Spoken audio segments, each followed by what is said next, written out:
Vaccine का वायुमार्ग। Corona काल में वैक्सीनेशन अभियान को रफ्तार देने के लिए केंद्र सरकार नई नई रणनीतियों पर काम कर रही है और इसी अभियान के तहत सरकार अब दूर दराज के इलाकों तक आसानी से वैक्सीन पहुंचाने की योजना पर भी काम कर रही है। इस योजना के तहत अनमैन्ड एरियल व्हीकल यानी कि ड्रोन के जरिए उन इलाकों तक वैक्सीन पहुंचाई जाएगी जिन इलाकों में आसानी से नहीं पहुंचाई जा सकती। आइए आपको दिखाते हैं कि आखिर सरकार का प्लान क्या है और कैसा होगा वैक्सीन का वायुमार्ग।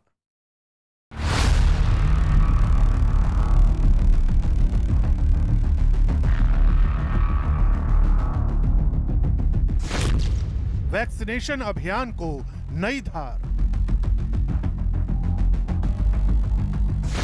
वैक्सीन के वायुमार्ग पर सरकार का विचार। दूर दराज के इलाकों तक ड्रोन से पहुंचेगी वैक्सीन।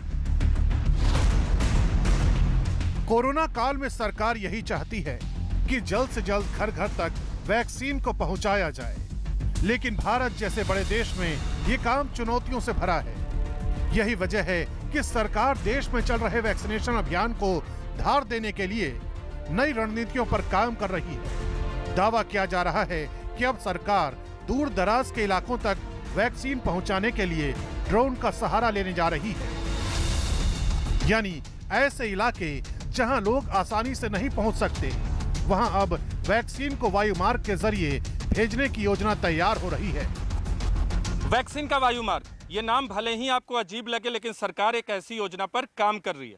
इस योजना का मकसद देश में वैक्सीनेशन की गति में तेजी लाना तो है ही, दूसरी तरफ ऐसे इलाकों में वैक्सीन मुहैया कराना है। जेटिन के पास मौजूद दस्तावेजों में इस बात का जिक्र है कि ICMR और IIT कानपुर ने मिलकर एक रिसर्च को अंजाम दिया है।